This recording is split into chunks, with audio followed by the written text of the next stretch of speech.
Let's go with. Oh.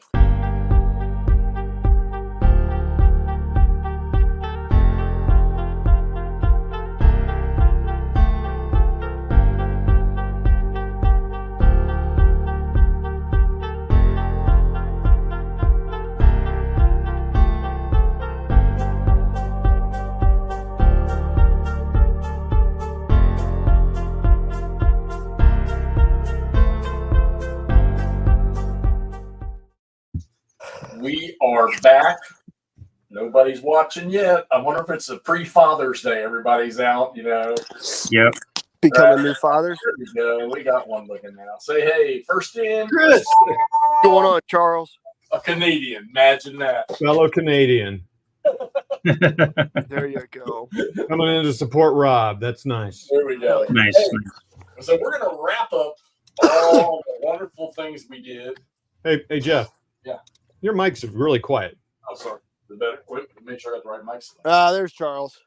Yep, Charles is on. Sorry, Charles. Chris beat you from Canada. It's because it's only like 8 o'clock where Chris is at. It's still 6 where Charles is at. He's kind of time traveling. There we go. Is that better? Yes, that's way better. I had it on my table. All right, take two. Take two. Take two. All right. We're going to wrap up all the wonderful things we've done to recreate the D-Day invasion with our own little strategies. So from 5th of June or 6th of June, whatever you want to call it, all the way up to the 15th of June. Why the 15th of June? Because Day of Days only runs to the 15th of June. All right. And I guess with the expectation that we would make the same progress or better progress or possibly even worse progress than the Allies actually made. And I think, and we're going to get to that, but I think our results probably slightly different. But I think put it this way, they could have left a lot of the Allies generals at home and called on all of us to go do it. Cobra probably would have started, as somebody commented, Cobra probably would have started a lot earlier. Hey, Jeff, do you mind if I cover Utah real quick in case I lose? I mean, so that, Andrew's out for battery. So he's going to go first. Give us your rundown, buddy. Chris Long, more contents is coming because I forgot to send Toddy 2 of my videos, so those will come out at some point. That or you might already put them on. I'm not sure. So I played Utah Beach and then a chunk of helping wardrobe with the Commonwealth and British beaches. And in both cases, I think we saw a lot of German units that were okay, like reasonable on defense, trying to cover way too much frontage. And just ridiculously lacking in any offensive capability. Todd had a little bit better luck with that, but let me speak to Utah in particular. I had a huge issue where the Germans didn't have a cohesive kind of area, to set up a defensive line. Like they had a pocket, right? The issue is there wasn't any holding the Americans back, so trying to establish defensive lines. The Utah map basically has the Americans coming in the upper right quadrant, and the Germans, they kind of get stuck covering, a great big L shape with nowhere near enough troops to do that. So I think, Todd, what did mine wind up lasting to? The 13th or the 12th? I think the 12th. I think the 12th, yeah. Where on the 12th, finally, I got some German offensive capability. But by that time, the Americans had managed to essentially... So on the Utah Beach map, you can't sever the Cotentin Peninsula because it doesn't extend all the way to the other side. That being said, I feel like I would have been in a position to have done that because I had all of the German exit points, but the one to the very north, immediately along the coast, blocked. There's a cool function in Day of Days where you can block reinforcement points, like you can close them down. So you not just block them by sitting on the hex they come in on, but you can close them down. I was lucky enough that on Utah Beach, I did have the capacity to do that for victory points. Everywhere else, it was just a function of the game. But basically, I needed to get an infantry battalion, a full infantry battalion. It did not have to have full steps, but it had to be 3 infantry companies and a mortar company move off, which I was trying to do with my airborne. The issue is, and I didn't realize this until I was playing, only the glider infantry regiments had mortar companies with their infantry battalions. So that gave me some trouble, but then I realized that if I could organize road marching, then getting guys from, the 4th Infantry Division, the 90th Infantry Division, the 9th Infantry Division was not an insurmountable task. Basically, it just had to be a battalion strength force from the same banded formation. So 3 infantry companies and a mortar company from the same division goes off. Germans can no longer use that entry point. By the end of June 12th, when I don't remember what German division was finally coming down that had a little bit of armored support. Sorry, bear with me on the bird noises and whatnot. I was in a position where the Allies had, like I said, blocked all but 2 German entry points. Well, the 2 entry hexes for the same entry point. And would have had the Germans essentially, looking at a frontage that was 3 stacks deep and in a U shape towards the German entry hexes. So they weren't even in a position where they could really attack at an advantage. You basically have 2 hexes to attack 1 hex, as opposed to when you're attacking a bulge, you can usually get 3, maybe 4 hexes attacking. So between that and then basically everything having a defense strength between 14 and 15 strength points, whether they were, 256 or 246 units, it was not a thing. It was also in bocage, which is an automatic left shift. So the Germans would have had to been able to put 75 strength points of attack into a hex in order to get a 4-to-1 attack. So that was just not in the cards. The Germans didn't have any artillery. Allied artillery support between artillery, air, and naval gun support was overwhelming. You can ask these guys, or you guys saw the videos. I was able to start just DJing every German stack I wanted to attack, and then some other ones, to the point where I saved my air and my battleships on clear days for just DGing Axis artillery, so that my attacking stacks couldn't get DG'd. So that it really threw the Germans on their back foot quite literally the entire time. I think, as always, it's a whole lot easier to coordinate our command and control when we are one person supervising the entirety of everything. And, not having to worry about 44 radios and everything else. So I had a ball, but that was Utah Beach. Utah Beach by June 12th was overwhelmingly American. As soon as an American armored division were to land, we could get Cobra kicked off. How much struggle was there hitting the beach? Excuse me. The beach actually wound up being a lot costlier than the airborne landings, because the airborne landings, you wind up regaining all of those steps. So it's really not, at least for me, I wound up regaining almost all the steps that I lost on the airborne landings. Right. So it wasn't a concern. I was not able to regain the steps that I lost on the beach. You don't automatically, attrition doesn't automatically take steps off the beach units, but it can, getting off the beach is rough. I concentrated my naval gunfire and my air to try and hammer the nests that were right on the beach, and that did a pretty good job in either neutralizing or DGing them right off the bat. And what about Cherbourg? Are we repairing the ports?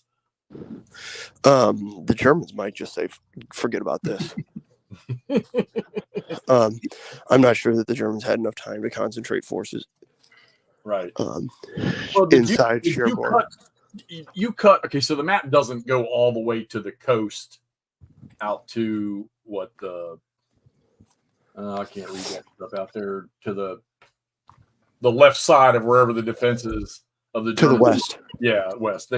But did you cut the map all the way across? I did. Those were the first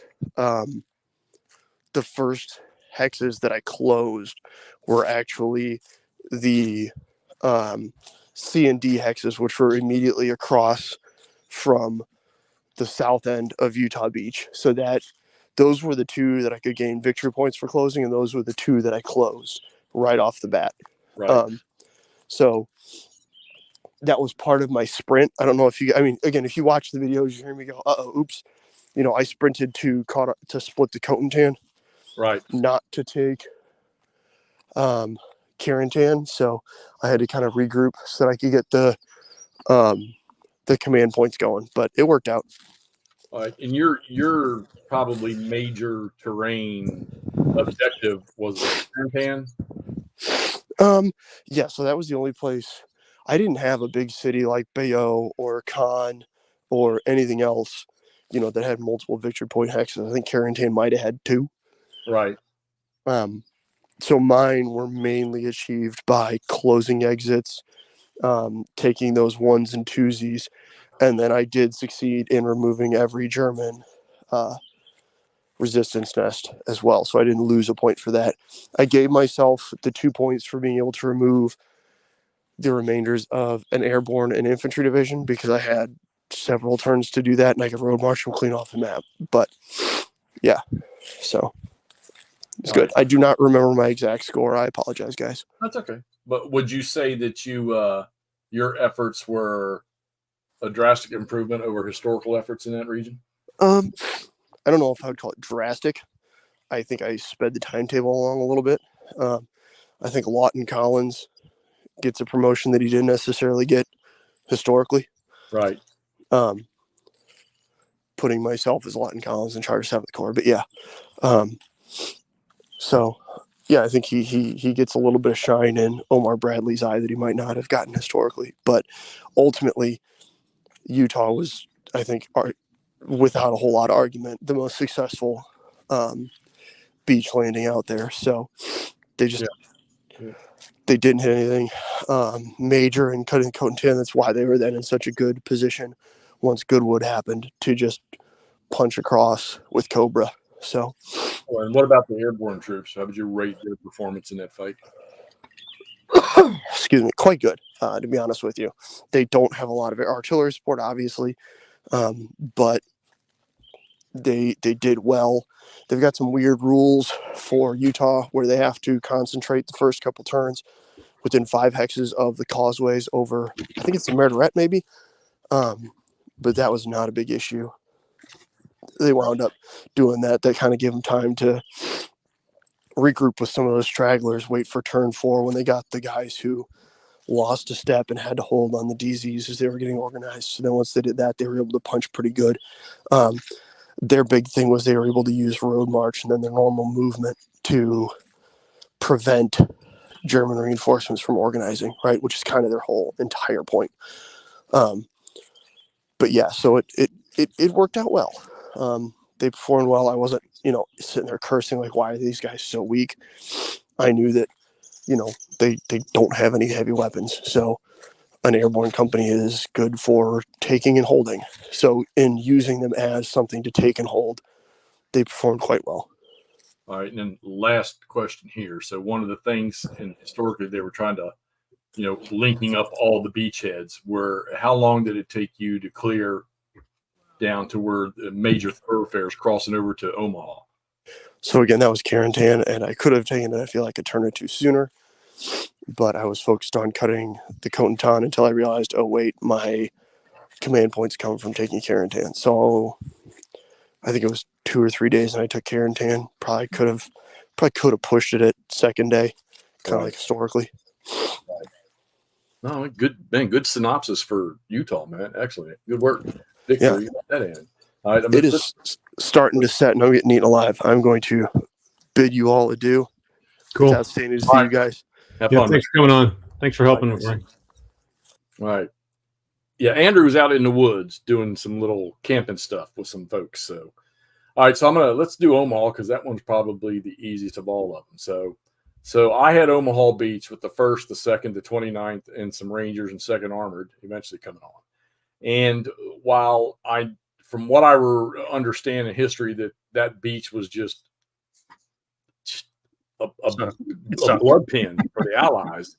I didn't have that issue. I was able to just dust through whatever defenses were sitting there and then started driving inland. I think the struggle with me was being able to get commands out, not having enough ability to get commands out to multiple formations to do their thing. I had to focus on what I had working. So 1st Infantry Division, why not? Choose probably what was the most experienced at the time and put all my focus on them to start driving just straight south. And I would say that my major victory location was going to be Saint-Lô. Never touched it. I got near it, started to do one attack there and realized, you know what, I don't need to because I had scattered victory locations all over the back end of the map. And I knew that the German forces, it was the 352nd that started in there. They were pretty static, I guess. But once we broke through there, everything else on the map in the region for the Germans, they all had to scatter and fall back to different locations or different defensive positions. And they just never could get enough force. 17th SS Panzer Grenadier came on, and had they all come on within a turn or two of each other and could have focused somewhere, maybe, but there were too many holes that had to be plugged, and they just did not have enough to get in there and plug these holes. And then, of course, once I started getting three activations, you get 3 infantry divisions or 2 infantry divisions and an armored division. I mean, 2nd Armored Division almost didn't have to do anything. I think they got involved maybe once or twice in some quick stuff. 1st ID, 2nd ID, and the 29th Infantry Division. I actually returned the 29th Infantry Division to the coast to try to clear up all the remaining nests and actually left one nest on there. But it was just a total smoke show for the Allies. And, yeah, I mean, I've got both ends of the beach open up going towards the Commonwealth beaches, and I got the road to Carentan wide open. So I'd say that was a big success. And I'm looking historically here. Bring this up real quick. I'm looking at, let's see. Let me flip my camera here. Whoops, wrong one. Sorry. So I'm looking at this map here, and Saint-Lô is sitting, I guess, right in here. I did not take Saint-Lô, but the rest of this looks like pretty much what I accomplished on Omaha Beach. And by the way, Anna McMurray was explaining it because that map cuts off like right in here somewhere, I think, in the game. We can't see your mouse. Can't see him pointing around. Oh, okay. Oh, duh. Now can you? Yeah. So I think the map for Day of Days cuts off somewhere in here. It doesn't go out to the coast. And this bubble looks like, I think Andrew might have gotten more than they did here by the 15th, but Carentan's sitting in here, and he did clear that. So I can do that too. Yeah, I mean, I think he got it on the 12th or something. He got all that. So we successfully opened up these roads, and I cleared out the road headed towards the Commonwealth beaches. This is a great map, man. This is cool. Glad you found this. And this is a German map. Very. So the German map, yeah. German map, nice. All right, so let's flip this thing back over to. Let's bring in. So let's. We got a lot of people on here. Good to see everybody. All right, so before we get to the Commonwealth, all right, so Rob, what did you have over there in the 101st 82nd area? The little missions you had. Yeah, that's what I was going to ask. I did three missions with the 101st, 2 of them Carentan, and the other one was St. Marie, which was redone in the Hassel from MMP. So I've done the scenario version, not the newer one, but the actual accurate map. So it's kind of funny that 2 of them were almost the same battles, but completely different maps. Overall, they went well for the Americans on all 3 attacks. No issues with that. The 101st, I mean, there's 747s in the ASL, so it's with 8 assault fire. It's really hard to knock them down. Plus, their leadership is just crazy. So yeah, those scenarios went well. Well, I watched your 101 rush on Carentan, and that started off interesting. Mm. And then it looked like it changed there for a minute once all the smoke dissipated and the Germans started to respond. But I think once the Americans took the VPs that were necessary, the Germans just didn't have enough to take them back. I think that they held on to one, I think, at the end, or did they take any more after that? They only had one. Yeah. I think there was 8 points worth, and they only had like 1 point worth. I needed 5, I think. Right. But yeah, no, the OBA came in at the right time to help me fend them off, break that little push that they were about to do on the side. And what about in the Omaha region? That was a bloody beach. I played that solitaire twice.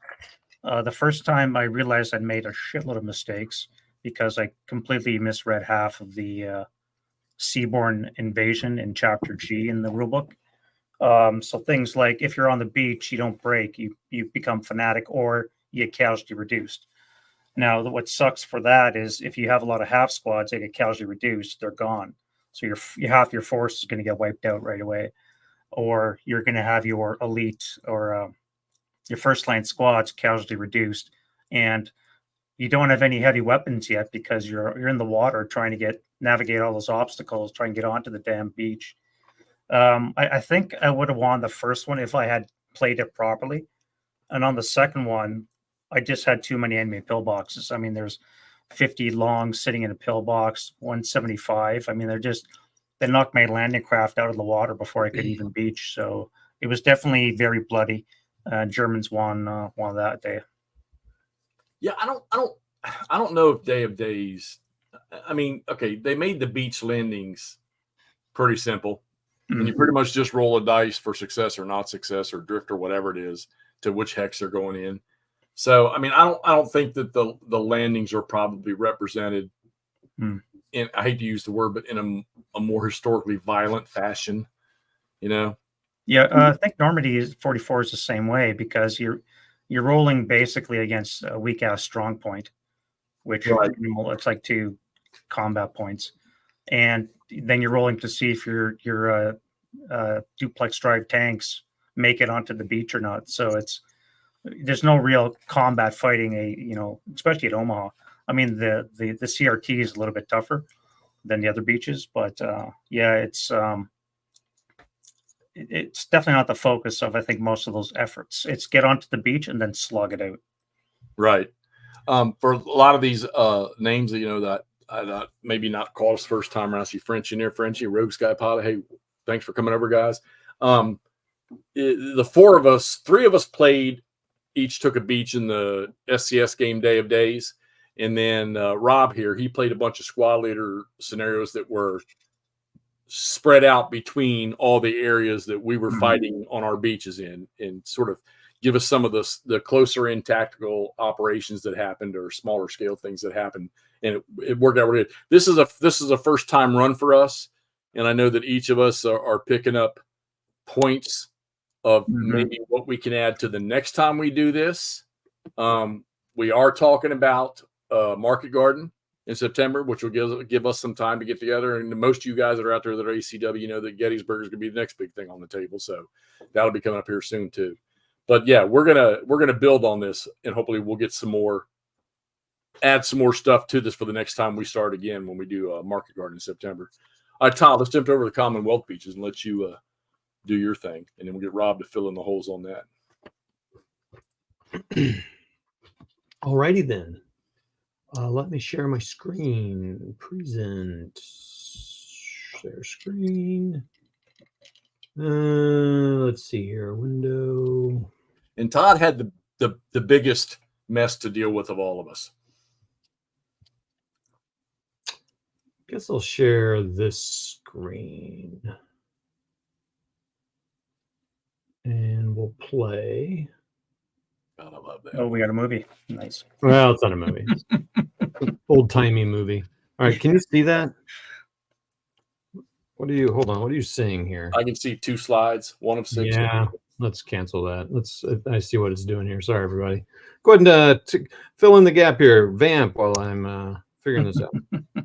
All right, so while he's doing that, Rob, what did you do over in the Commonwealth area? So my first mission was Ham and Bloody Jam, which was the taking of Pegasus Bridge. Those were the troops that were first on the ground on D-Day, and the Ox and Bucks were successful in this mission as well to secure the two bridges over the Orne River and the canal. And this would they basically had to hold them until relieved from the airborne or from the guys at Sword Beach. Right. And based on Hexy's or Todd's reports, they were successful in the link up. But yeah, it was a good brief mission. They landed just about where they did in reality. Right. 40 yards away from the pillboxes and the beach bridge itself. Okay. Yeah, I saw somebody took a picture. It was a flyover, and I'm sure it was after it because it was old black and white. And Right. It looked to me like there were 2 or 3 gliders that weren't 50 yards from the bridge. Yes. Yep. That's where they landed, 40 yards from the bridge. Completely caught the Germans off guard, able to quickly secure it. They only lost 2 guys in the Endeavour. One got shot crossing the bridge, and the other guy died, unfortunately, when they crashed into the wetlands that were all over the place. But yeah, no, that's an awesome picture. I saw a couple of that on my Facebook friends.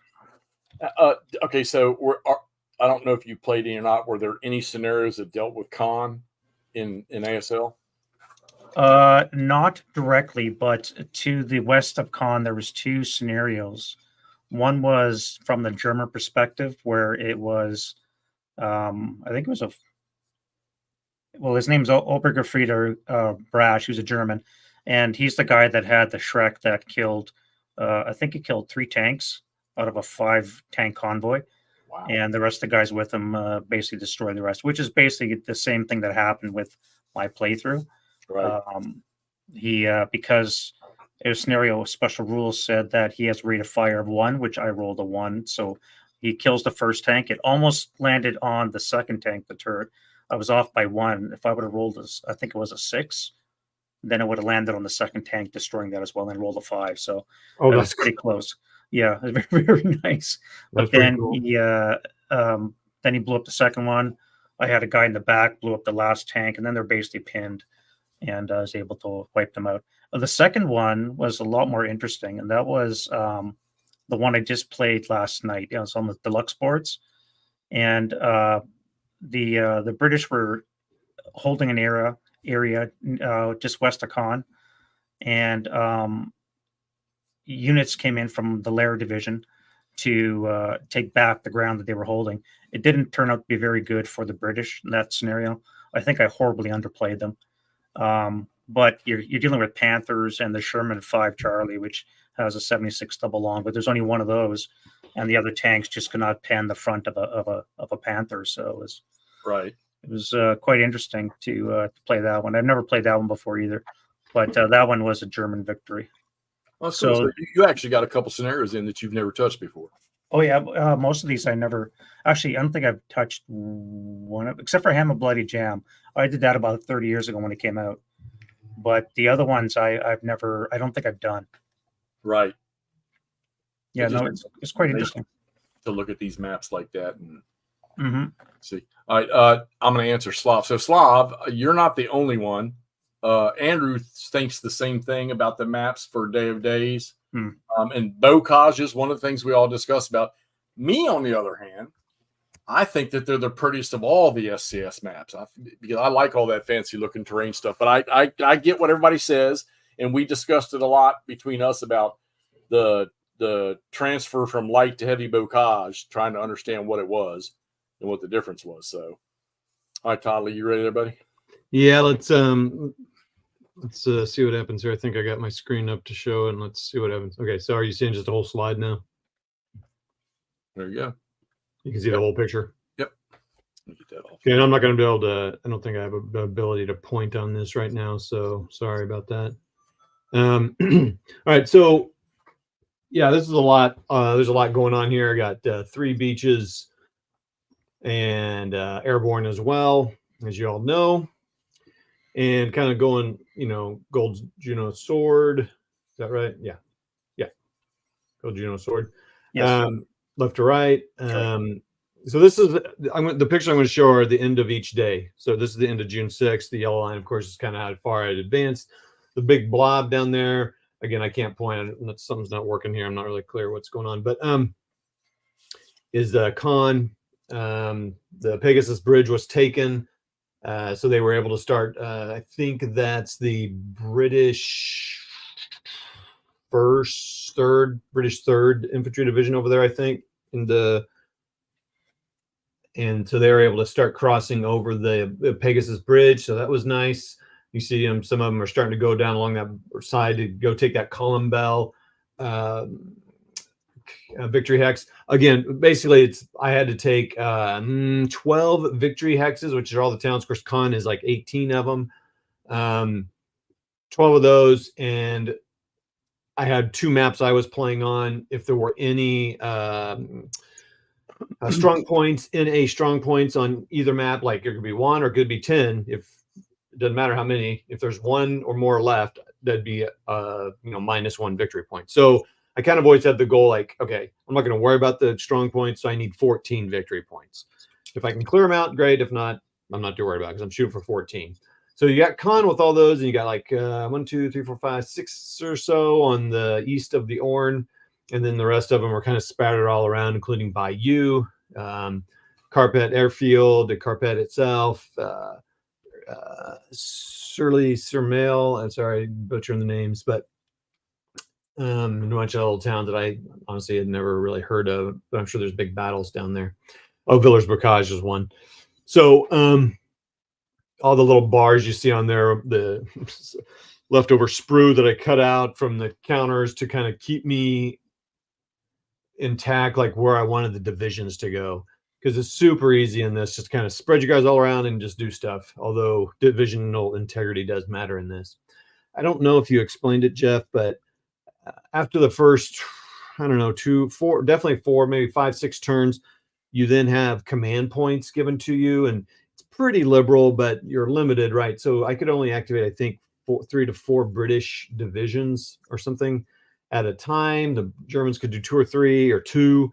So it limited you, but you could choose what you had. There was no limitation to that. Like you could say, I want both 3rds and the 50th to go or something. I mean, you could decide. Like the airborne, very little very often didn't do much. Now, if you didn't have an activation chit, you could still move them, but you couldn't move Zoc to Zoc, and there are some limitations. So it's not like the airborne was just sitting there. They could move, they just couldn't combat. And I thought that was a kind of a neat way of, abstracting limited supply coming onto the beaches. Like you can't just do everything you want.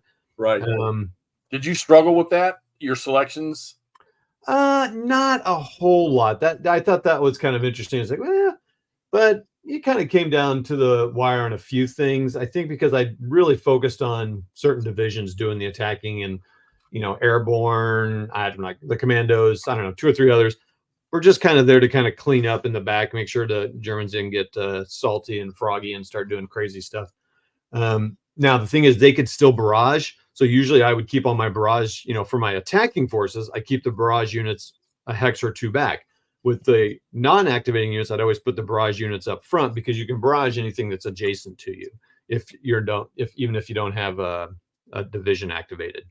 So, but they couldn't be spotted for, because non-activated can't spot. So it's that was one way I kept able to use some resources there. So that was June 6th. So it was taking me about 3 to 4 hours a turn to play. And it got it got really heavy in the first couple weren't bad. The last few weren't as bad, but the middle ones they were the long ones. This is the end of the 7th. And a little I wish I could point to, you can see some circles there. The circles within the thing where German strong points or German units kind of hanging on, and the circles outside of that big blob was a British unit that was trying to get down. There was a British unit that got way down to Carpet down on the 6th of June. So it's kind of funny, the little things that could happen that did happen, that it super hard to happen on this. So I was fortunate compared to the other guys, because I had on the east side there, you can kind of see where it's kind of I don't know what you want to call that, maybe the darker green, that's actually open land, which is kind of cool. Now you see my shadow there. I see that, and where I was taking the picture of my fan, but that's open terrain, so you can actually exploit. But all this kind of checkered stuff to the west or to the left of the picture, that's that bocage. And then at the very bottom left is that's the heavy bocage. And so I didn't really have to mess with that a whole lot because that heavy stuff was down there and I kind of got down there near the end.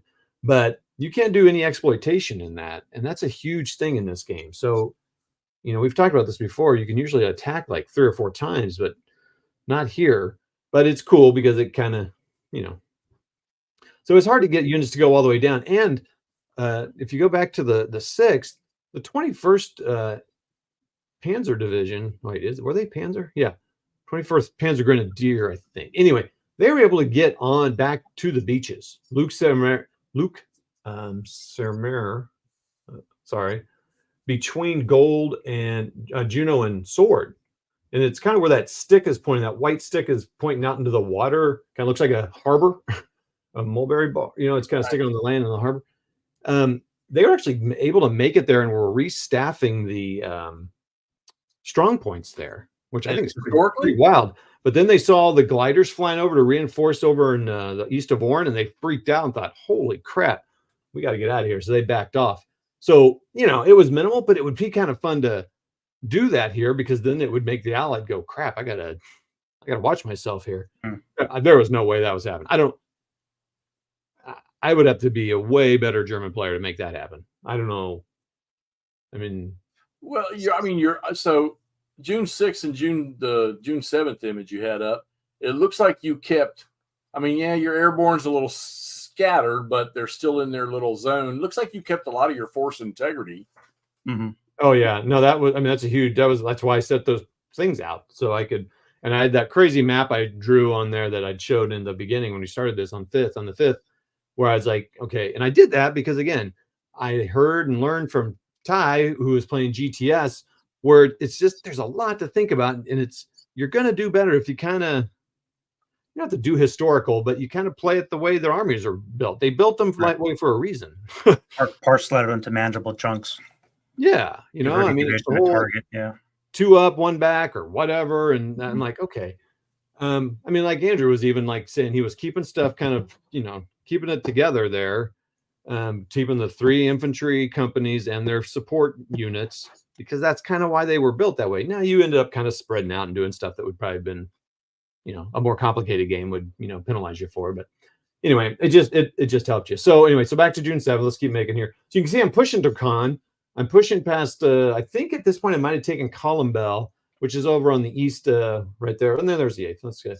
So kind of getting a little static line, like on a World War I-ish, sort of, actually. But you can see how thin the Germans are. Like looking over there on the west side. You can't really see them because there's not very many of them.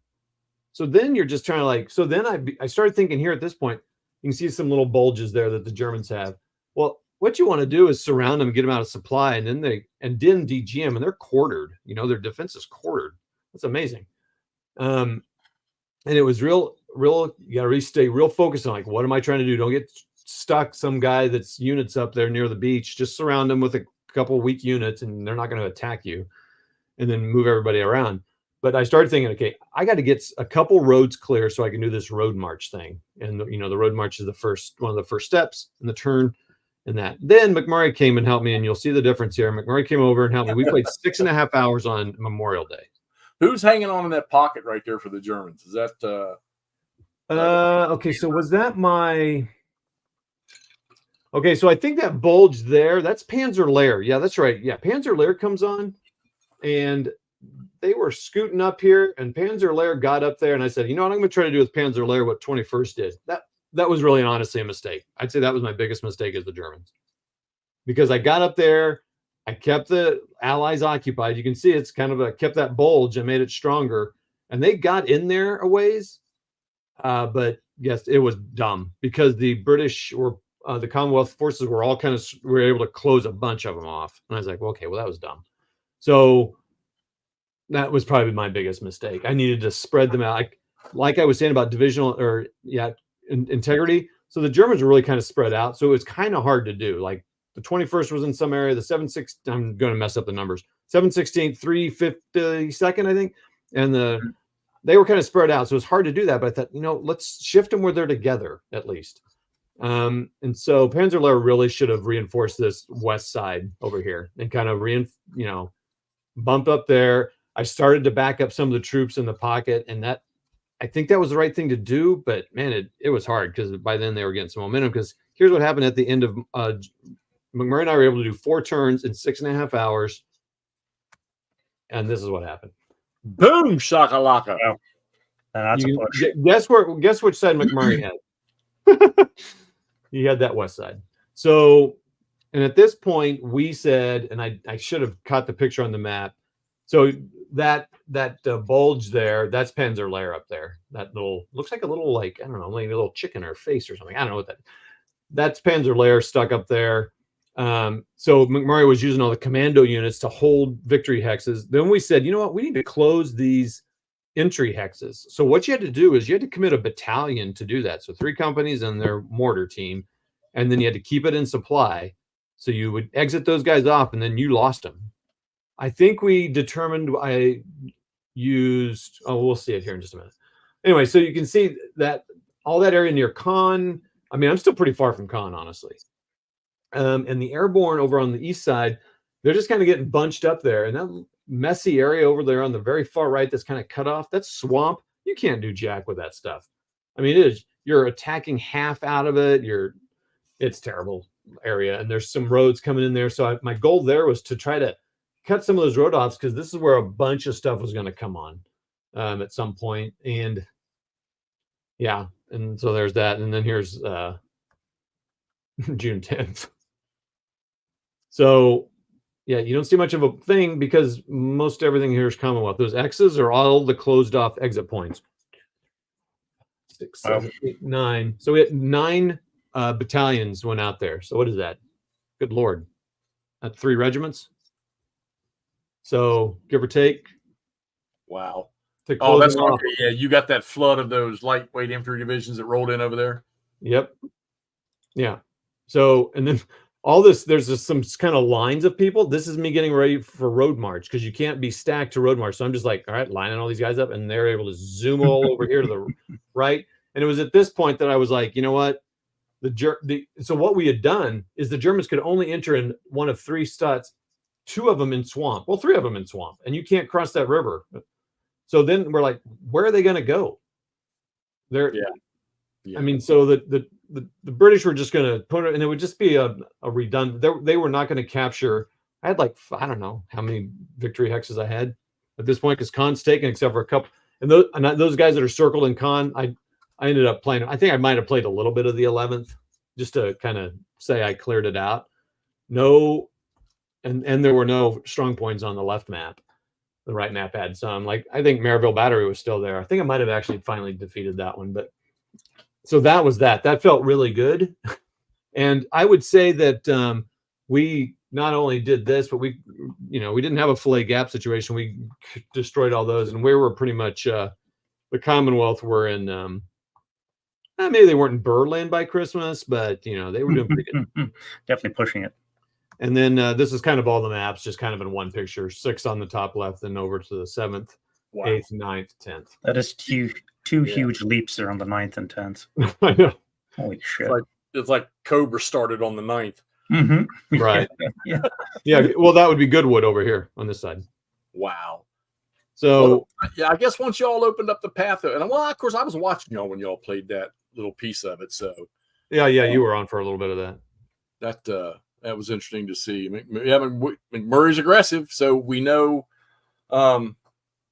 what it's going to happen when he gets involved. I mean, and if the dice go the right way. So, all right. So, well, you rolled up Caen, and that's definitely the key. We know that the roads to other beaches were opened up. Your British para, they kept the bridges open. How much did you get across the bridges from the landing forces? From the beach landing forces? Oh, I mean, a bunch of. I started moving I think it was the 3rd over there, but why do I think it's the 50th? 3rd Canadian or 3rd? No, the 3rd Canadian were the light ones. They were on the west of Orne. Their goal was to get to Carpet and pass that into parts of Caen, right, in the west. I think it was 3rd British that landed in Sword. Yeah, the 50th were more by gold. Okay. Yeah. The 50th came on like. Did they land there the first day? I'm not sure, but the one I played yesterday, the deluxe one, that was just west of Caen there against the Lair division. Yeah, that's right. The 5th and then the 3rd. So yeah, the 3rds were kind of. I mean, they would have been next to each other anyway, so it was a little confusing. But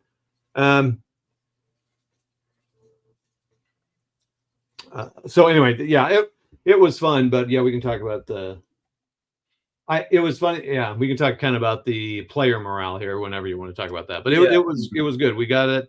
We got it won. I was so thankful for McMurray to come in because I would have been. It was a lot moving all that stuff. You had the biggest task. Airborne 3 beaches. Oh my God! Yeah. One last question. Thanks, Nordic. Darn it! It just slipped completely out of my mind. I had a question I wanted to ask. Well, I guess it doesn't really matter. I mean, you took Caen, so that opened up the crossings. Yeah. Would have been far more efficient than having to sweep down to the south, like Villers-Bocage, and try to get crossings on the river there because you still had to push to the Orne. So once you took Caen and the bridges across, and that might be another thing that this game needs is to blow bridges. So before we go to the morale thing, okay, and let's take this in 2 pieces here. So for me and you, Todd, for Day of Days, on a 1 to 10, 10 being the best, does this game, Day of Days, does it give an accurate representation play-wise? Well, I mean, it seems like, again, maybe again, I kind of messed up as the defender. So I don't think everyone has had this experience playing this. I don't. I'll say a 7. Answer your question, 6 or 7. And I wouldn't have gone above a 7. Only because I think the game, SCS is fun to play, and I think this game's fun to play. And for me, with the maps being as gorgeous as they are, makes it that much more fun. But like I said, I think the lack in defense during the landings, there's really not much going on. But I get it. It's SCS. You want to get into the system, get playing and driving inland. I think once off the beaches, it's not too bad. I couldn't spread German forces far enough to cover everything. It was just not, even with that big swamp I had right in the middle of the battlefield. Once I broke a hole through, the Germans just had nothing. Now, maybe there been more reinforcements coming into that area, which you kind of would have thought. I mean, okay, so obviously Caen is going to be the first defensive priority goal, you would think, for the Germans, because that's the nearest major crossing to get them going to the east and towards Germany. So, but you kind of thought they would have tried to keep the whole front glued together by getting some more stuff into the center. And it just wasn't there. I was never going to get enough reinforcements there. So all in all, like I say, Cobra's going to go off without a hitch. My forces on Omaha didn't take the beating that I think they took originally in 1944. And it looks like your progression, once you all opened up that left side, that west side, it was a smoke show over there too. So I think that's where Lair should have gone over there and would have slowed that down. And I think maybe it's so hard to know how to do a defensive kind of what do you call it, fighting ritual. My goal was like kind of move back a couple, but I didn't.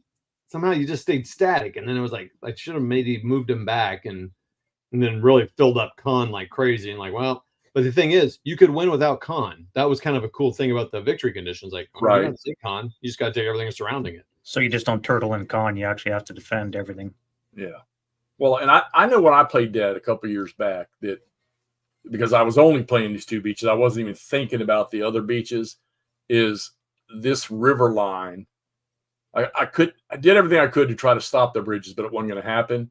But we did do a dam on the British. I was never able to get them any real help because of that damn inlet between the 2 rivers. Yep. And then, so my thing is this side over here pulled back down to this river. And I don't even remember how that ended, but I can't remember if the Commonwealth forces got across us. So I mean, my line was con down this way, and I don't think I ever did take con in my game. So, well, that's what I asked. Did you win? I can't remember. It's so long. Somebody's going to go back and watch all my videos and tell me what I did. Well, that's what I was just doing. I was going to go look at them. So I think, yeah, I mean, I think better defensive play would. I mean, I'm going to guess that they played this because it is not hard to play this campaign. A lot of games you kind of like, how in the world did they play Atlantic Walls campaign many times? I guarantee you they play tested this, and I'm sure the Germans win it often. It just was. Yeah, I mean, I wouldn't doubt it, and I would. Well, it's good you got McMurray help because you had the biggest fight and the most to deal with. Yeah, so that's definitely that could be a 2, 3, 4 player scenario just right there on its own. It seems like it. Yeah. So anyway, yeah, I would say 6 or 7. Yeah, and yeah. Rob, you got any more messages here before we talk about our burnout morale and how smoked we are? No, I'm ready to burn out now. Yep. All right, Todd, you started this. Let's get into that player morale. Initially, I mean, there was a point very soon in. So the landings are actually pretty easy. There's not a whole lot to do there. Actually, the Germans probably got more to think about, like, how am I going to defend this coming up? But just then when you start getting into it with all the mortars and this has been talked about before, because there's, every battalion's got a mortar, plus you got all the things, you got to keep everything, all the artillery moving up and rolling for all that in the air and all that stuff. You're just a lot to do. And you're just kind of like, okay. Sometimes a lot happens and sometimes not much happens. But it was kind of interesting. So I'd occasionally be like, oh, geez, man, I hope this ends quick. I don't even know if I'm going to finish. But then you kind of do and have a good turn where you're like, okay, now I'm starting to see progress and then just kind of thinking about kind of the big picture, like, man, this is pretty cool. I'm playing all the Commonwealth beaches. I mean, there's a lot there. And I was at the same time, I'm listening to a book about Juno from Zawacki or something, I think his name is. He pretty much only writes about Canadian forces and stuff. He's got a trilogy about Juno, landing, defending, breaking out. He also did that in Italy. So it's kind of cool. It's kind of it's the Canadian. He's really good on the Canadian side of things for that. And I'm sure there's some British guys too that have written about the British beaches similarly. So it was cool. That was kind of helped me keep going too, because I'd be hearing stories. Also, Stopping the Panzers is a great Juno book in the Canadian point of view. Right. So that helped me keep my player morale. And then McMurray coming over and helping me was that was a change. Huge. And he also helped me set up. And then I was done and he was still playing. So I'm amazed that we got all 3 of them to a completed state, whether it was to the 15th or not. Right. I don't think that I mean, I played the Commonwealth beaches before, and this also we're going to answer Nord's question here. Nord, so that's why I didn't play the Commonwealth beaches this time, because I had already played them before. So Todd took that, and of course, you got to give Andrew the 101st and 82nd, or he won't be happy. So he grabbed that one. That kind of left me with Omaha. And but as for the rest of us playing, I mean, I imagine we've played. I played the Commonwealth beaches before because I was going to do that very thing, and then something happened. I couldn't finish or something, so I'd played those once before. But we've all played other games that have portions of beach landings. I know, but for specifically Day of Days, that was my first time really playing the whole thing. Tactics 2 to decompress. Heck with that, I'm gonna play a computer war game. So morale wise for me, it was. I think the only morale hit I took is that it was so that Omaha, my sector, was just sort of ho-hum. Once the 352nd was pretty much broken up, it was just blah, blah. Yeah, that's kind of the impression I got from when we would kind of talk about things. Be like, I never really got much of an impression you were. I mean, did you have fun? And if I could have put second armor to better use, that could have been a real interesting concept. And honestly, I think, St. Louis stuck down in the corner of my map, so there's no way you're not going to surround it or anything. But had that map maybe been a little bigger, cutting off St. Louis completely could have been a question, or could have been a possibility. So let's see. If von Manstein was not, hey, Uncle Eric, don't mess with Uncle Eric, and had been assigned to Normandy, you said, well, hey, I mean, I think everybody always talks about the biggest. Well, if you watch movies and stuff like that, is them damn Panzers not being close enough to the beach. You know, that's to be one of the bigger discussions. Plus, you know, what is the other thing on the German side? So we got to leave like a whole hour of the show for Rob to talk about the morale hit he took on this stuff. So what is the biggest? What is the one thing that's just literally completely missing from the German side, the German defense? And besides aircraft, yeah, aircraft. Slow to. I think they were slow to react. Yeah. I believe, if I remember reading a long time ago, that they still thought it was a feint up to a certain point. They didn't think it was the real attack. And I think a large part of this, you could probably blame Hitler for it, because he kept trying to run the Marshall's War instead of letting them.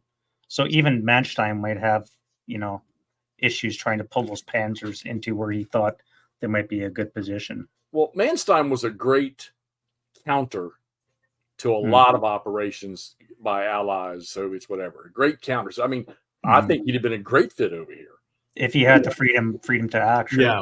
Would he have the freedom to act? Yeah.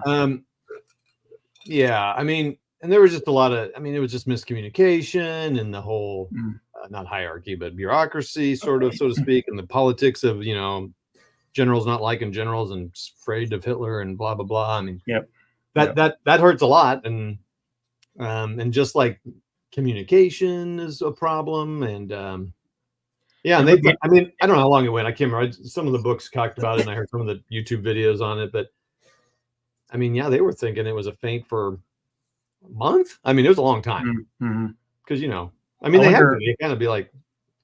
So I wonder if Manstein had been in charge, given the terrain he had to deal with, Bocage and all that. Oh my God! You know, it's so hard to fight through. Yeah, you probably could have done a good number on the Allies. Yeah. Again, if you had freedom of movement. Well, and that, I'm gonna go back to that too, the freedom of movement, because the confines that, and I mean, even Rommel, you know, he was going to be fine with the two he had. Of course, he answered to who? He was answering to. Was it Model? No, who was he answering to? Because there was somebody between him and Hitler. Who was in charge? Was it Model? It was the. What does that sound? I don't know. Sounds familiar, but he was OK West or something like that. Yeah. Rundstedt. Thank you, von Rundstedt. Yeah, okay, all right, good call there, Mikey. So yeah, I agree. No aircraft and no freedom, and it's funny to talk about that because the Prussian concept of chain of command was let those smaller elements act under their own. You know, it's one of the things. Here's your objective. You figure out how to do it. When some of your staff has tried to kill you, things start to happen. Right. Right. Yeah. So player morale, I was definitely done. When that was done, I was boom, and then that you table were was cleared. Pink when you were done with that game. And I was laughing. I was like, sweet, and that table was cleared off, and I was doing. So I played a couple Panzer Leader games, like the original Panzer Leader, and some mini games. And I was like, okay, let's play something without much, a little less mental, strenuous stuff. I do like the way you kept your divisions separate and moving down those lines of advance. It's very, thanks. Yeah, that cool. I learned that. Yeah, GTS. I'm going to play most games that way now. Like, hey, let's think through. Like, it's kind of fun to do that, right? To put your limitations on yourself, and hopefully the game kind of rewards that a little bit. If it doesn't, then you don't have to worry about it. Like I'm playing Axis and Allies here just to see what it's like. You don't have to worry about stuff like that. Right. All right, Rob. All right, Rob. So I came kind of late to the party. I know you guys were talking about this for a while. And I think you invited me in with I think a week and a half before June 6th or something like that. Yeah, it wasn't too long before. Yeah. Right. So I played 10 games basically that week and a half. I think you had you might have had the hardest, the heaviest load. And I did 2 of them twice. So it was 12 games because I didn't like the way that they went down. That was mainly the solitaire variants. And the one I played last night, I kept thinking, okay, I'm going to make the video. And then it's Tuesday. And I'm thinking, just do a live. Yeah. So, it was, I was making too many mistakes. They're just coming too fast, too furious. And a couple of guys kept pointing out, like when I fired a Panzer Shrek at units in the woods, well, a Shrek needs a hard target to make the charge work. And Woods doesn't constitute that, but I kept doing it over and over. Just those little lapses of mistakes that I was making in my game, probably because I was playing too many. I heard you at one point say like, "Oh, I'm tired of that. I've done too much of this." Yeah, So, yeah. That was a lot of ASL. what would you do differently next year if Um, we do this again and you want to do I it? would probably pick. Well, I do have this crazy idea based on how badly Bloody Omaha went. That if there's a Canadian unit, Royal Winnipeg Rifles, that landed at Juneau, we're there for the liberation of Caen. I'm thinking, why not make a historical campaign for solitaire ASL that would cover a beach landing, which does exist already in the rules for that. Work through a couple of missions, to go through Caen, maybe even make it all the way to the end of the war. But the only thing with that is I can't do it a day by day. It would have to be like a week, maybe week by week, maybe bi-monthly kind of thing. But I've been thinking about doing that anyways. Just writing one up. I'll put it on Game Squad like my other two, and make it a nice historical thing. So I was thinking I could do that. That'd be cool. But definitely don't pick such a wide spectrum of games or scenarios. You know, a lot of solitaire, Right. you know, different units, British versus Germans versus Americans, throw some Canadians in, you know. It made it to bounce around too much, and it's really hard to focus on what's best. Like it was almost, I would say, having never been to a ASL tournament, it's probably like a tournament, two of them back to back.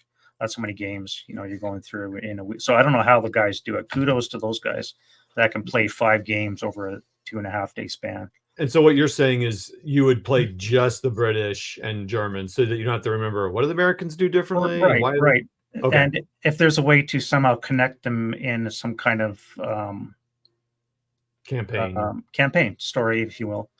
Yeah, no, you know, that would be cool. Some of the units from the same, at least brigade, maybe division, that are participating all in attacks. ASL doesn't really work the way solitaire does, but if I could find scenarios that match our criteria, it might be nice to follow a set unit all the way from one to the other if I had to do it again. That would be cool. It'd be a longer term kind of video project, but that would be pretty neat. Like you June 6th, you're landing and playing that, and then I don't know, August 3rd, you're playing whatever battle they are in. Right. Yeah. That would be pretty awesome. I didn't realize you were making some of those solo missions. So everyone knows, so many games have solo things. Like you could play, I think I see Command and Colors Napoleonics back there. So in your table, they've made a way to play that solo just with the scenarios as written for the most part. Where in ASL, that's not really the case. There's, and correct me where I'm wrong because I don't know this as well. Solo ASL or SASL, it's specific scenarios that they designed for ASL. So you can't just go take Pegasus Bridge and play it solo, right? They have made, there's people out there, fans that have made rules to do just that. Okay. Play both sides. So you could, from a solitaire perspective, with a little bit of fog of war thrown in, which is the thing that makes I like solitaire ASL for that, because of the fog of war. If I have both sets of orders of battle, I know exactly what's going to happen. Well, I mean, I know what everything is on the board, so it's very hard to, you know, is there a minefield in that open field that you know is there, but you have to consciously, would you send a unit there anyways? You know, those kinds of decisions that are taken out of your hands when you play strictly solitaire ASL. Yeah, that's interesting. So, yeah, that's pretty cool. Here's Nordic's question: is how many of us sit there and ponder over the movement of troops during the game to the point that you sit there and think for a long time before committing to? And he continues that any movement and attacks. There are many times where I struggle with that in any game I play, and I think, and I'll guarantee that a lot of us do it. I'd almost guarantee that 100% of us at some point over-evaluate what it is we're trying to do. And I'll guarantee that 100% of us at the time under-evaluate what it is we need to, because you throw multiple objectives. Okay, and let's take the Germans on the East Front. Lots of Russian forces, while they may not have been quality at the start of it all right, and very well-trained, smaller German forces that were in high states of maneuver constantly when you think of things like Barbarossa and stuff like that, the old Kesselschlag stuff. And every time I play a game, I'm playing one right now. I'm like, okay, yeah, I can dash this. Let's get these 3 Panzer divisions down here and cut this off. Then what does the brain say? Oh, hell, how am I going to get supply? Because, not every game has where I can fly Ju-52s in there and drop fuel and stuff for them. You got to trace the supply line. So I'll sit there. Sometimes I'll sit there a game. I might only have 6 or 7 units I'm moving or stacks or whatever. And it might take me 20 minutes to figure out what the hell I want to do with them. So, and I just think that's the brain working. That's, you're not just playing the game, just pushing shit around and don't care where it's going. You're actually thinking about, okay, what's the best success I'm going to get, or what's the best use to get me the best success I'm using. And I guarantee everybody does this stuff. So, and anybody, I know anybody, the names I'm saying in this list, I'll guarantee you they do. So, because I've watched some of their stuff and I've watched all of you guys play. I think it's awesome when you sit there and think, if you've got a turn that should only take you 20, 30 seconds or 5 or 10 minutes, and you don't do nothing for 2 days, it's not a knock. You just haven't grabbed the strategy that you want to apply to it. So yeah, that's why I kind of like writing down on the maps and kind of writing down what my goals were, so I can kind of stick with those. And I kind of like the way McMurray plays pretty fast, and I kind of like that in a way without thinking about it too much. So that way, since if you're playing solo, sometimes you might do something kind of done like he and I did when we played It Never Snows, and we got some troops way out, and we're like, when we kind of turned to the German side, we're like, oh, look at that. We left a nice opening there. So it's kind of like, which is kind of cool. That's what happens when you're playing against somebody. They're going to do stuff that surprises you. Here's a question. I think Rob talked about this, maybe some of his plans, maybe if he can get it worked out. Wait a minute, Todd. John, I think it's, we can all see all your all's comments, but I think like people that are viewing from a different channel might not be able to see the comments from viewers on another channel. Yeah, we can see them all, but we can see them all. Okay. Yeah, so we're getting into them.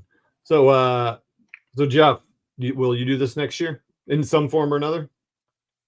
You know what? Okay, so I like this. I think this is good. I think this was our trial run, and Rob, before you got on here, Rob and I were already talking about, I think.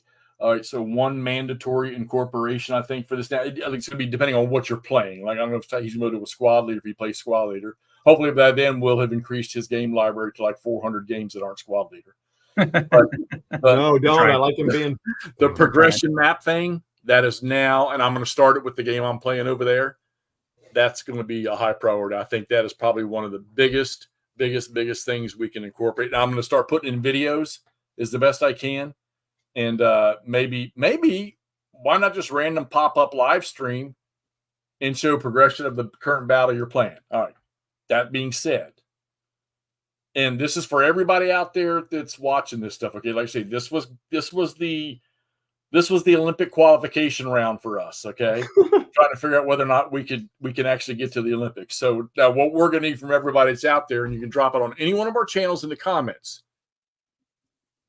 If you have an idea that we could accomplish, all right, a thought that we could actually apply to what we're doing to make this more appealing or to give it more content or more detail, drop it in the comments on this video on one of the guys' channels, and we'll see if we can't get it. But like I say, number one is the progression map thing that Todd does. That's gonna be like a mandatory thing. I mean, if we're playing a game where that can be done, it's going to be a mandatory thing. And I think that thing can only get better and better and better as time goes on. So, and I will tell you the rest of y'all that the next thing that we've talked about doing will be Market Garden in September. That way it gives us some time to, pre-plan what we're going to do. And if we find something we do, we can start shooting that stuff now, getting the videos ready for now, and have this stuff ready to go. And of course, then when we do it, we'll do pre-drop like we did the pre-invasion, and we'll do post, we'll do completion after that. And I got a feeling that the second time we go through this, which, come on, we've rambled on here now for over an hour. All right. I think the follow-up, the conclusion will be even much, much better. Like I say, first time, I don't know if anybody's ever done this, 4 different gamers. trying to recreate this. And this is like I say, first go around of it. I don't think it's too bad. I think it's pretty darn good what we've accomplished. Okay. And I think it's only going to get better. So you all out there in the comment world, like I say, drop comments, let us know. Hey, include this, include that. Here's an idea. Let us know what it is so we can start getting that ready now before September. And of course, I'm going Gettysburg next. You might as well get that in your head as soon as I finish out what I'm doing. I don't know what I'm going to play, but it might surprise you what I do play. I wouldn't have finished this if we weren't doing this thing. I wouldn't have finished the Commonwealth Beach though. I think I would have burnt out. Been like, nope, I'm good. Yeah. So I was really thankful that I had it because it was a good thing, a fun thing to push through it. And I think that's a lot of these games. Right? I think a lot of us, Brian makes fun of us, Hex Encounter people for not finishing the games because you can finish a miniature game in 2 to 3 hours or 1 to 3 hours, depending on what size you're playing. It's like, that's just not normal. Usually, if you're playing solo, I pretty much consider it takes double the time to play it solo versus if I was playing film and face to face. Right. And when you film it and edit it and throw the rest of that in. Yeah, well, and I got a little crazy about that too because I was loading McMurray's videos, my videos, and right. I don't mind doing that. It's just like, okay, and then putting the links to all the stuff. It was a lot to manage, so a little bit. And we did kind of, Rob, we didn't contact you too much later after we thought about doing it. So okay, yeah, and we didn't like talking about Market Garden now just makes me like, oh, thank goodness, yeah, that'd be fine. I can do that. Yeah, because as people know or not know. We played this a little earlier, right? I was not playing, except for Rob doing his games live, but I was done before the 12th. I was done before that. So, but I needed that because, you never know what happens with the work and all that stuff. Joe, how you doing, Stuga? I will say it was a blast to do this endeavor. It was fun. Oh, I did enjoy it. Well, okay. So what are we thumbs up to do a future endeavor down this? Well, hell yeah. Oh yeah. And I'm thinking too is okay. So we took on one game with me, you, and McMurray. That game was suitable to do that. Yeah. I'm thinking maybe we take, if we can, we're all playing something different, or not all of us are playing the same thing. Yeah, I kind of like that. It's a little bit of freedom. Yeah. And maybe we don't play like, I mean, if you took a Market Garden, you could play Arnhem. You could play 9 or 10 days in Arnhem. Yes. Yeah. And wouldn't even have to play all the other. I do have a Bridge Too Far, which is the whole Arnhem battle. So it's not designed for solo play campaign, but I'm sure I could Avalon Hill version. Give me a couple weeks or months to work something out, maybe. Yeah, Joe, that might be what I would do about that. Joe, about taking some stills, and that's what we just incorporated that as a mandatory thing for our next endeavor. With this, and there's always one smart ass American Civil War guy that pops in here. Damn, hey, nobody. So Stuka, I did share some things, or I'm not sure you were on here. I did share some slides that I took pictures of it. The first time I ever did that was my playthrough of Normandy 44 when I did it day by day, and each day I would draw a new thing. So I took a picture of it and then drew the lines on there with it's not beautiful or anything, and it was really fun doing it. I got a lot of compliments on it. So any game that's like this campaign wise, I've done it before. And it kind of makes you feel good. Like, I mean, as a kid, I used to draw those kind of maps all the time without playing games. I'd be like, oh yeah, you invade here. And it's that. I'm just kind of, because I looked at all the war books. Let's see. Are there any other suggestions on us playing? Yeah. So Jeff, I mean, do we want to talk about, so do you think you might try to do Holland 44, Rob? Having just mentioned the Bridge Too Far, I'm thinking maybe I'll do that. Just do that instead. Yeah. I say that. What is that Bridge Too Far again? What is it's a Battle of Arnhem. It's Avalon Hills. It's Avalon Hills historical module for ASL. So it's ASL scale. Be cool they redid that or updated it. I think it's 3 to 5 days of campaign through 3 phases per day kind of thing. Okay. But I'm thinking of doing that. Or I could just jump out of ASL and do Holland 44. Yeah, because we don't want you to get stuck with that. I mean, because you're dipping your toes in other places. And I do not want to see you get ASL morale bitten. I mean, and you've got Holland 44. I mean, I know that I've got multiple Arnhem games around here. We got that little paratroop game that we all messed around with Todd that has Arnhem in it. We did scenarios out of It Never Snows. I got a few of them floating around here, so I'm sure we can all grab into something. And we get started ahead of time and have all the stuff ready and have some of the. Yeah, you got that thing there. You can knock out. Yeah, and we can. It doesn't even necessarily have to be the whole shebang. We can just play some scenarios out of it, and just time them up with the dates and everything. And I think that would just be freaking awesome. Well, yeah, I mean, Rob, I was thinking that. I mean, you could play Holland 44 anytime before that and schedule them out and then do the ASL stuff. But so right now I have Devil's Cauldron, Where Eagles Dare. I don't believe 2.0 versions of those will be out by this September.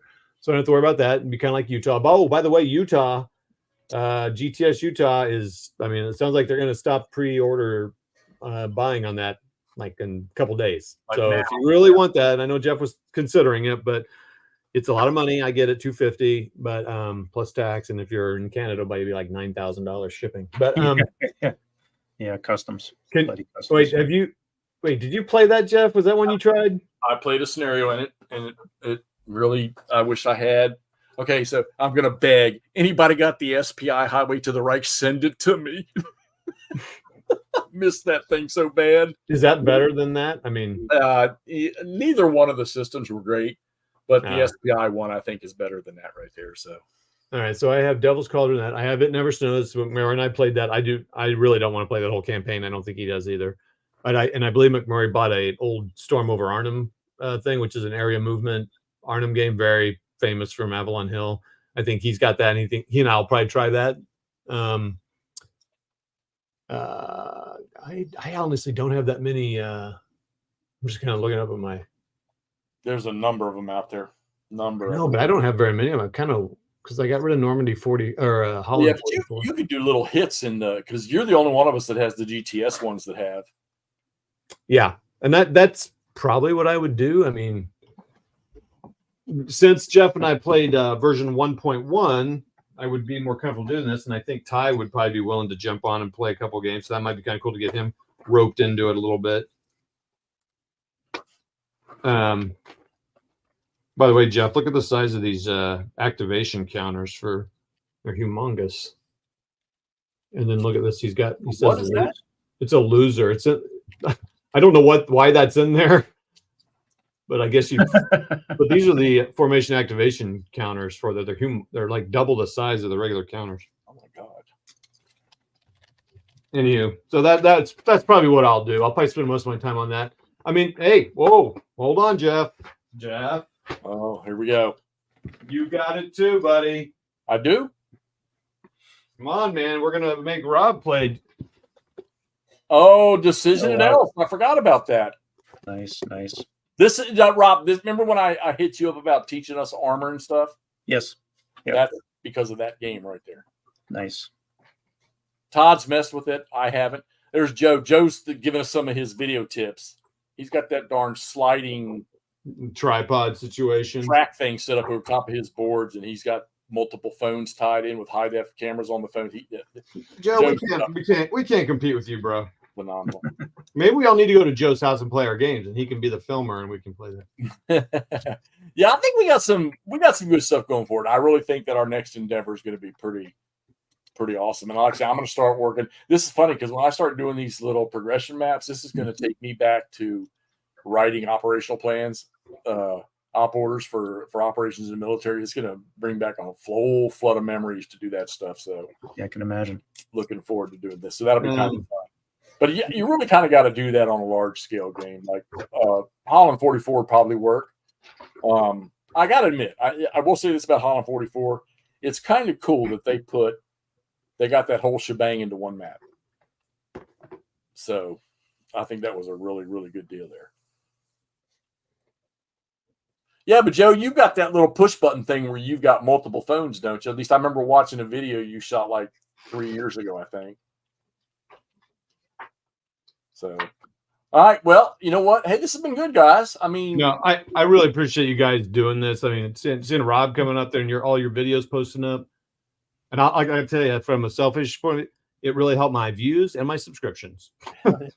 And yeah, so for everybody out there, there are multiple videos spread out between the night of the 5th when we started with the drops and today when we closed out, because like I said, Day of Days ended on the 15th. There's multiple videos on Todd's channel. Todd's got his and he's got McMurray's. Rob's got all his on there, and I've got all mine on my channel. Plus, we've cross-linked everybody where you can go. I think I might got one or two I missed. I need to put on there, but yeah, I think I did too. Get on there, go check out some of these videos, watch some of this stuff through, and comment this stuff. Let us know. Hey, did you miss something? Hey, how about adding this feature? Hey, you could have done this better. It's not going to bother us. I love getting in-depth informational comments from people. I may not get on there and respond to every little sentence you put in there. I might just say nice, great info, whatever. But let me tell you something. I read that stuff thoroughly because I like to know, wow, this, hey, here's a possibility. So, but yeah, man, appreciate you guys doing this. Appreciate everybody participating in this thing here. And like I say, between the four of us, hopefully we can get McMurray along with us too. I'm sure if we start ahead of time, it should be no problem. Get him out of the woods. Yeah, we got to get him out of the woods first. So, you can count on us that our next mutual gaming thing will be Market Garden, and we've got plenty of time. This is only June, so you can let's see, when did Market Garden start? 17th. So that will be. I got to start. We got to start chat. Sorry, I didn't show that. That was earlier. That will be. So we'll do something probably. We'll have to check the dates because we prefer to do Thursday, Friday, Saturday, or Sunday because we don't want to bump heads with other streamers between Monday and Wednesday.